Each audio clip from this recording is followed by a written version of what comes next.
এমন কোন যেন পরিবেশ সৃষ্টি না হয় আপনার লক্ষ্য রাখবেন, সেই নেতা বক্তব্য রাখবেন এবং নির্দেশনা মোতাবেক আপনারা পরিচালিত হবেন।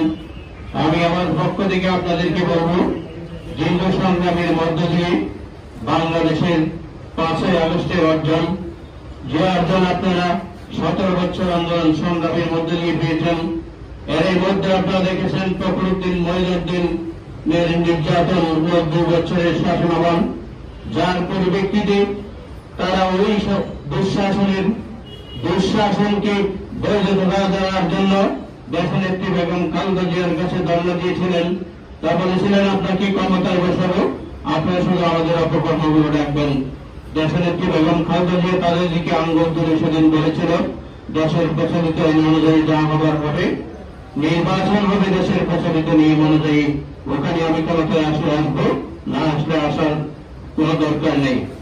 সে তারপর তারা গিয়েছিলেন সেই অবৈধ হাসিনা সরকারের কাছে। তিনি সব ষড়যন্ত্রের বৈধতা দিয়ে ভোট কারচুপির মধ্য দিয়ে তিনি 2008-9 সালে ক্ষমতায় আসেন। আসে আপনারা কি দেখেছেন? আপনারা দেখেছেন সাধারণ জন সেনা জওয়ানকে তারা হত্যা করেছে। সেগুলো সেনা জওয়ান নয়, সেগুলো সেনা অফিসার। এক একটা অফিসার তৈরি হতে দেশের দীর্ঘ সময়ের দরকার হয়। আপনারা জানেন কেন হাসিনা সরকার আমাদের এই স্বাধীনতা এবং সার্বভৌমত্ব অহংকার সেনা কর্মকর্তাকে হত্যা করা হয়েছিল। তার ক্ষমতাকে বাধামুক্ত করার জন্য ভারতের ইশারায়, প্রতিবেশী দেশের ইশারায় তিনি আমাদের স্বাধীনতার কেন্দ্রদেরকে একসাথে হত্যা করেছেন। প্রিয় বন্ধুগণ, এরপরে আপনারা দেখেছেন আমাদের নেতৃবৃন্দদেরকে, শত নেতা কর্মীদেরকে হত্যা গুম করেছেন। আমাদের আন্দোলন সংগ্রামের উপর স্টিম চালিয়েছেন। আপনার 7 হত্যা লিখেছেন। আপনার দেশনেত্রী বেগম খালেদা জিয়া সুযোগ্য সন্তান দেশনায়ক তারেক রহমানের উপর কি অত্যাচার করা হয়েছিল তা লিখেছেন। দেশনেত্রী বেগম খালেদা জিয়াকে কিভাবে তারা বছরের পর বছর তারা অন্তরীণ করে নির্যাতন চালিয়েছে তা লিখেছেন। আপনারা দেখেছেন 35 লক্ষ নেতাকর্মীর বিরুদ্ধে মামলা দায়ের করে কারাবরণ করা হয়েছে। সেই সব স্মৃতিকে আপনারা বুকে ধারণ করে আগামী দিনে 5 তারিখে আপনারা আরো বলিদান হয়ে 5 তারিখে আরো শক্তিকে ভক্তি রূপান্তরিত হয়ে বিজয় মিছিলে অংশগ্রহণ করবেন এবং বিজয় মিছিলটা হবে সুশৃঙ্খল। আপনারা জানেন দেশনায়ক তারেক রহমান দীর্ঘ 16 বছর আপনাদের নেতৃত্ব প্রদান করেছেন। নেতৃত্ব প্রদান করে দীর্ঘ 18,000 মাইল দূর থেকে নেতৃত্ব দিয়ে আসছেন। তিনি এখন ষড়যন্ত্রের গন্ধ পাচ্ছেন। তিনি বলছেন, আমরা 5 তারিখে বিজয় অর্জন করলেও আমরা এখন দেশের বিরুদ্ধে অনেক ষড়যন্ত্র রয়ে গেছে। সেই ষড়যন্ত্রকে ধৈর্য সহকারে মোকাবেলা করতে হবে। দেশনায়ক তারেক রহমান বিগত 1 বছর ধরে যে ষড়যন্ত্রের কথা বলা হচ্ছে, সেই ষড়যন্ত্রের আওয়াজ এখন আপনারা পাচ্ছেন। আপনারা পাচ্ছেন বিভিন্ন গোষ্ঠী যারা নির্বাচনী আন্দোলনের সংগ্রামে ছিল না, তারা কিন্তু আপনাদের বিরুদ্ধে এখন ষড়যন্ত্র নেমে উঠছে নির্বাচনকে বঞ্চন করার জন্য। তারা জানে নির্বাচন হলে তারা কয়েকটা আসন ছাড়া বাকি সব আসনে বেগম জিয়ার দল, শহীদ প্রেসিডেন্ট জিয়াউর রহমানের দল, তারেক জিয়ার নেতৃত্বে প্রধানমন্ত্রিত্ব গ্রহণ করে আমরা আমাদের প্রিয় নেতাকে সংসদ সদস্য নির্বাচনে করতে পারব। তাদের ভোটের সংখ্যা, আসন সংখ্যা নগণ্য হবে।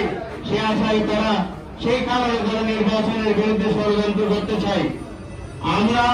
আপনারা দেখেছেন 2-1 দিন আগে আমাদের প্রিয় নেতা মির্জা ফখরুল ইসলাম মহাসচিব সাহেব বলেছেন, আমরা 111 আভাস পাচ্ছি। আপনাদেরকে ধৈর্য সহকারে পটিয়ার জনগণকে সাথে নিয়ে তা মোকাবেলা করার জন্য প্রস্তুত থাকতে হবে। শুধু তাই নয়, আমাদের বিরুদ্ধে আমাদের এলাকায় ষড়যন্ত্র রয়েছে। আপনারা জানেন 5 তারিখের আগে দীর্ঘ 17 বছর আপনারা আন্দোলন সংগ্রাম করতে গিয়ে নিজেদের মধ্যে কোনো হানাহানি ছিল না। আমরা ঐক্যবদ্ধভাবে যেখানে পারে সেখান থেকে আন্দোলন সংগ্রাম করেছি।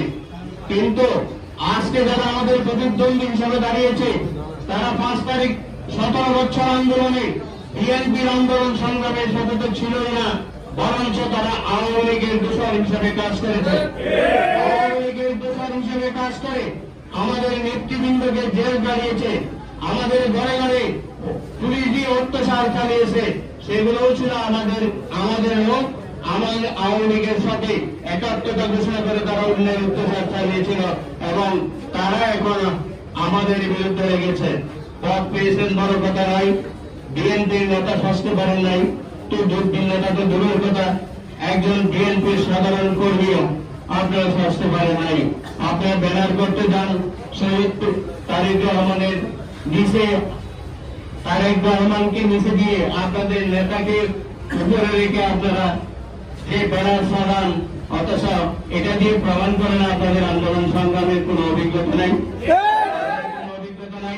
কারণ এই সমস্ত লোকদেরকে দিয়ে আর যাই করা যায়, নির্বাচনী বৈতরণী পার হওয়া যাবে না। এই সমস্ত লোক দিয়ে আন্দোলন সংগ্রাম করা যাবে না।